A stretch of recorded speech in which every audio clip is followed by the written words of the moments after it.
Después de una de las jornadas de protesta más grandes de los últimos 20 años en el Perú, el presidente interino Manuel Merino renunció este domingo a su cargo. ¿Quién ocupará ahora la presidencia de ese país? La entrevista a la carta.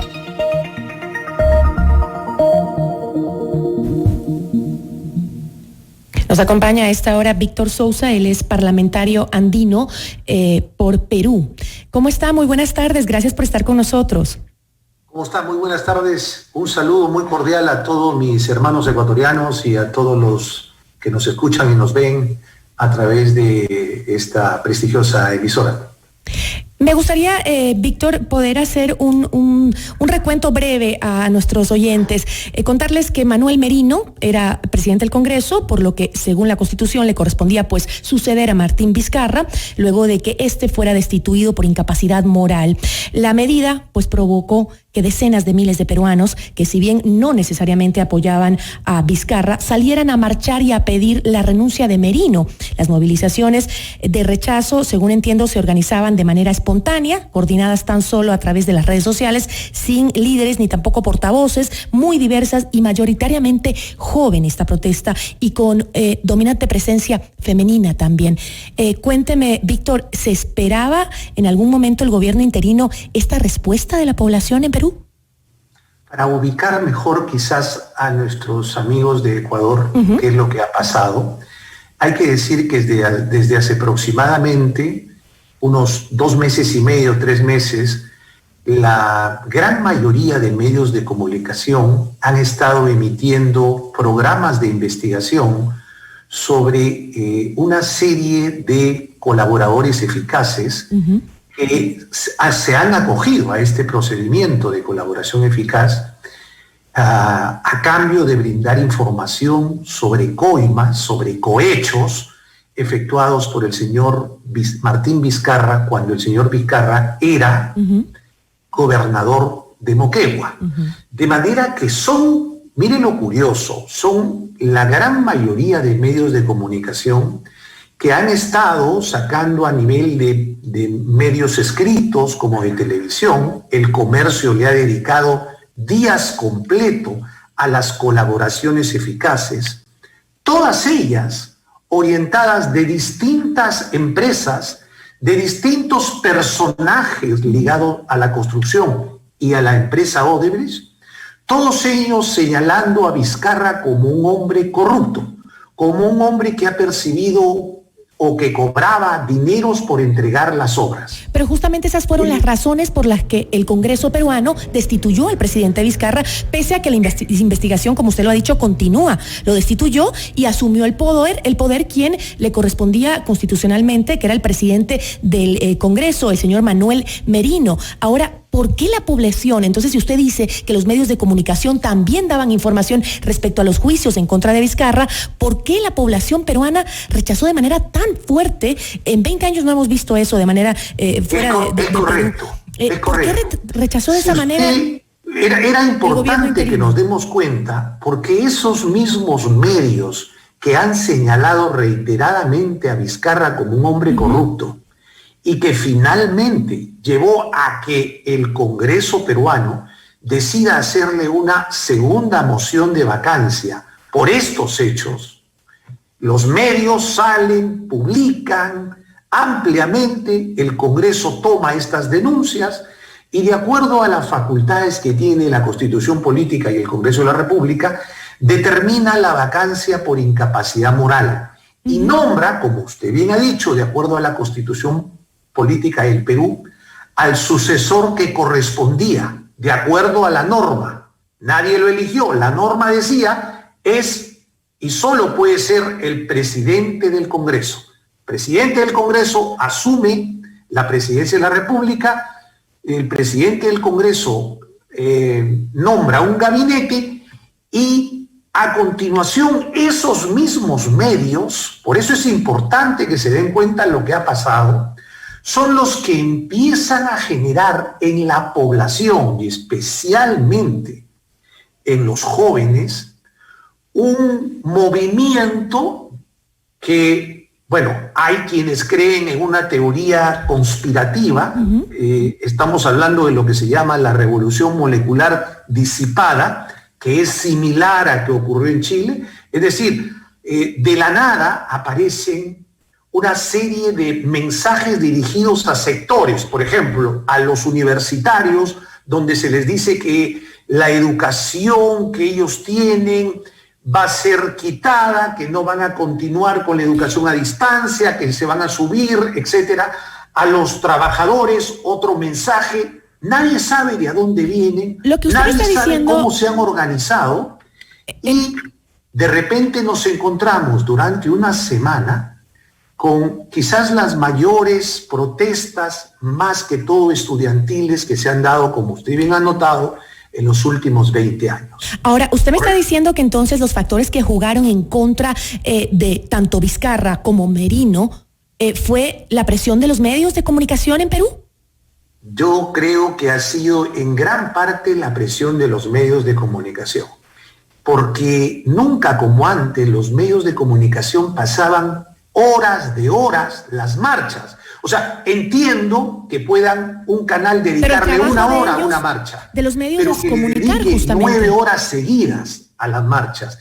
Que el canal informe a dónde son los centros de concentración y que el canal entreviste a personas ligadas al establishment del señor Vizcarra respecto a que ha sido indebidamente vacado.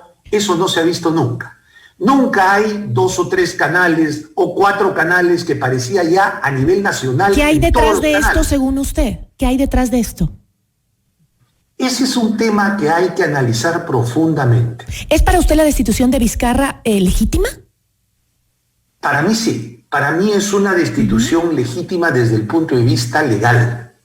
Lo que pasa que hoy Pero día... si no ha sido juzgado todavía por la justicia. Aún la justicia no determina culpabilidades en el caso de corrupción que se le acusa. Aún la justicia no lo determina. Sí, es cierto. Lo que pasa es que hay 2 procedimientos en la Constitución Política del Perú que deben de quedar claros. El primero es un procedimiento cuando el presidente incurre en determinados delitos, que son 5 tipos de delitos, que no son los que se le están atribuyendo en este momento. Y ese es el procedimiento de acusación constitucional. Y otro procedimiento que hay en la Constitución, y que por cierto nunca lo terminan de aclarar quienes salen a comentarlos, es el procedimiento de vacancia por incapacidad moral. ¿Qué es incapacidad moral? ¿Cuál es el límite de la incapacidad moral? Entonces, allí es donde está el meollo del asunto. Le voy a dar un ejemplo. Para los que defienden a Vizcarra dicen no. A Vizcarra se le atribuye un hecho de cohecho, haber cobrado coimas. Ese delito no está previsto expresamente como un delito que sea materia de acusación constitucional. Por lo tanto, está mal que se le haya vacado. Otros dicen no. Ustedes mismos durante todos estos meses nos han pintado un Vizcarra, que es un Vizcarra corrupto. Hay colaboraciones eficaces que ustedes mismos han publicitado en los medios. Nosotros consideramos que un presidente no puede ser un corrupto. Entonces, algunos dicen, ¿cuál es el límite? Por ejemplo, imaginémonos un presidente... ¿No debería ser el límite la justicia?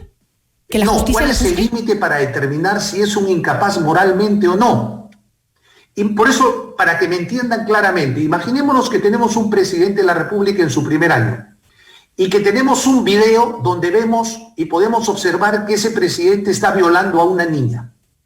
Ese delito no está contemplado dentro de los 5 tipos de delito, el delito de violación o el delito de venta de drogas, no está contemplado dentro de estos 5 delitos.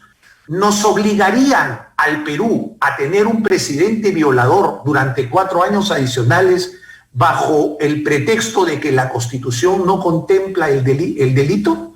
¿Se da cuenta cómo doctor, no hay un límite claro? Esa confusión o esa falta de claridad que usted nos está comentando en este momento en lo que ha pasado en Perú, justamente es esa la preocupación de toda la región.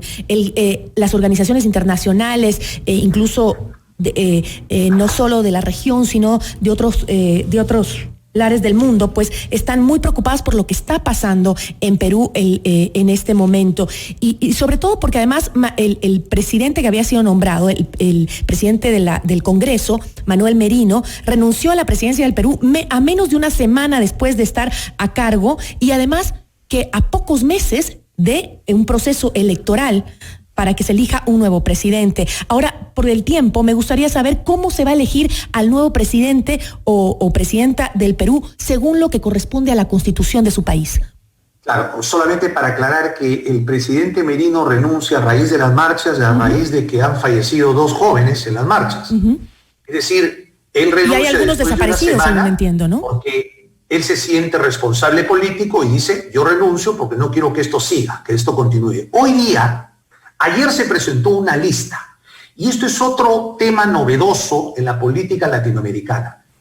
Hay un consenso en los medios de comunicación, ojo, que no tiene amparo legal, pero que ha quedado como una verdad inamovible, que el candidato nombrado por el Congreso para la presidencia de la República no tiene que haber votado por la vacancia. Es decir, de los 130 congresistas, 105 congresistas que votaron por la vacancia están vetados para integrar la lista que ahora se va a votar en el Congreso. Están vetados, ¿por qué? Porque los medios de la comunicación están diciendo ninguno de los que votaron por la vacancia en forma ilegal o inconstitucional puede integrar la lista y puede pasar a ser presidente de la República y presidente del Congreso.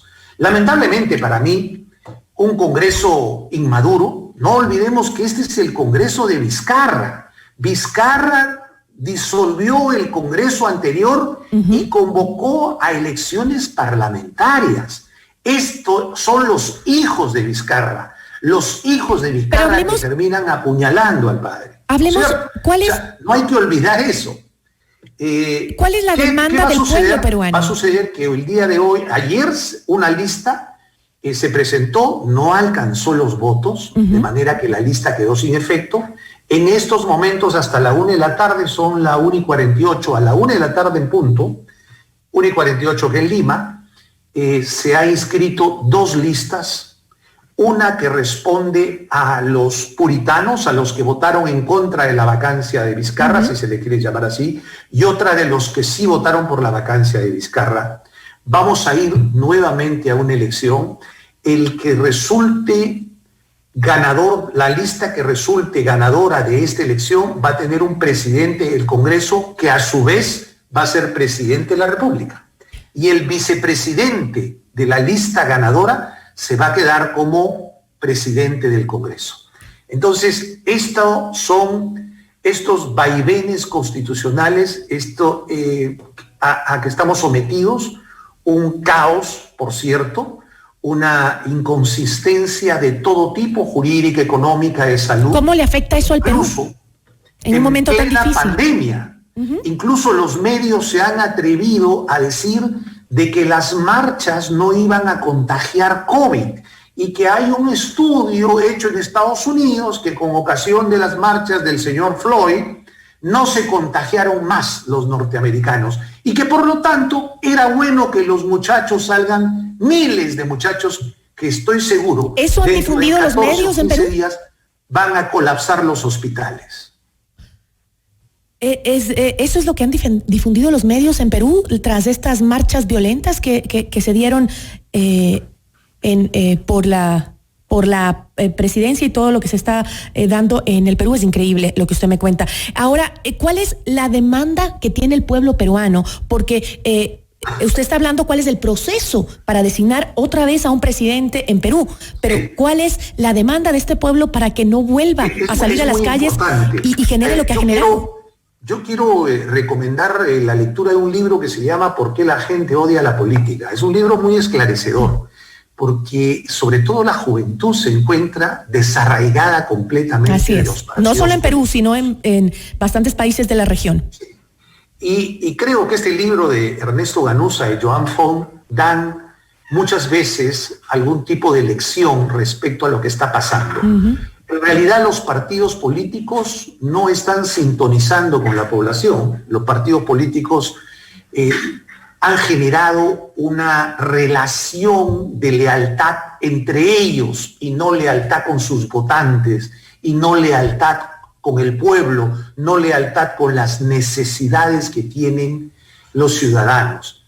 Entonces, la población está en estos momentos diciendo acá en el Perú lo que dijeron en Chile desde octubre del año pasado. Ojo, en Chile empezó en octubre del año pasado, que se vayan todos. No quieren, no están a favor de Vizcarra. No hay que leer los cánticos que los jóvenes gritaban en las calles de Lima, eran: no queremos a Merino ni a Vizcarra. De manera que no es verdad que los jóvenes quieren un presidente con indicios serios de corrupción en Palacio. Los jóvenes están cansados de que en el Perú los últimos 5 o 6 presidentes prácticamente o están presos o están perseguidos por la justicia o tienen impedimento de salida o detención domiciliaria. El señor Vizcarra, que dejó de ser presidente el día lunes, el día miércoles, el Poder Judicial, con todo el bagaje documental, le ha dado impedimento de salida del país por 18 meses. Bueno, entonces, ese mismo cansancio que usted acaba de mencionar es el cansancio Vizcarra que tienen todos en Latinoamérica. Es una locura porque, bueno, ¿cómo podemos pedir que hayan jueces probos, fiscales probos, si el presidente que nos quiere gobernar, el que quiere regresar, tiene impedimento de salida del país por el Poder Judicial por corrupto? Eso sería prácticamente un sinsentido.